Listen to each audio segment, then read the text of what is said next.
नमस्ते। आज हम आपको एक जलपरी की कहानी सुनाने जा रहे हैं जो बहुत प्यारी सी है और नन्ही सी है। एक बार की बात है, एक छोटी जलपरी जिसका नाम सुनहरी था। वह नदी में अपने माता पिता, अपनी बहनों के साथ रहती थी। वह अपने भाई बहनों में सबसे छोटी थी, इसलिए सभी उसे लाड प्यार करते थे और साथ ही उसे समझाते रहते थे कि कैसे अपने जीवन में सही और गलत का फैसला लेना है। लेकिन उस जलपरी को यह बात अच्छी नहीं लगती थी। उसे लगता था कि वह बहुत छोटी है, इसलिए सब उस पर अपना अधिकार जमाते हैं। इसलिए वह अपने घर वालों से अलग अलग रहने लगी और नदी किनारे जाकर रोज शाम को बैठा करती थी। एक दिन की बात है। वह सुनहरी जलपरी आराम से बैठकर कुछ सोच रही थी। तभी वहां एक रीना नाम की लड़की आती है। वह नदी किनारे पानी भरने आया करती थी।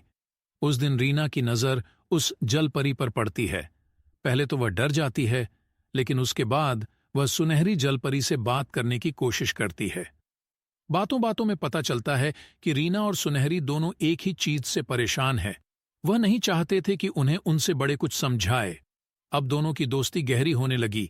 सुनहरी जो भी गलत काम करती थी, रीना उसका साथ देती थी, जिससे सुनहरी को लगा कि रीना उसके घर वालों से ज्यादा अच्छी है। उनकी दोस्ती और गहरी होती गई।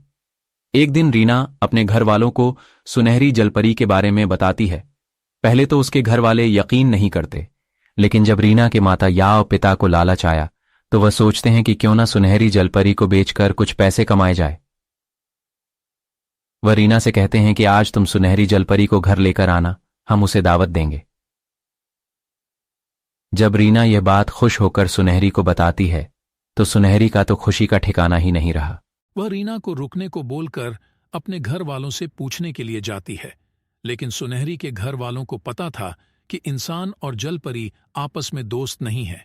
उन्हें पता था कि इन मनुष्य कितने लालची होते हैं। लेकिन सुनहरी उनकी बात ना मानकर अपने घर वालों से छुप छुप कर रीना के घर की ओर चली जाती है। रीना के घर वाले जलपरी का खूब स्वागत करते हैं, लेकिन कुछ देर बाद ही वह उसे एक पिंजरे में कैद करके रखते हैं। अब सुनहरी को कुछ कुछ समझ में आने लगा था। वह समझ गई थी कि उसके माता पिता उसकी बहन है, उसको क्यों मनुष्यों से दोस्ती करने से रोक रही थी। अब वह अपने के पर पछता रही थी, लेकिन वह क्या करती। तभी वहां एक पालतू बिल्ला आ जाता है। उसकी नजर जलपरी पर पड़ी तो वह उसको खाने के लिए आगे बढ़ा।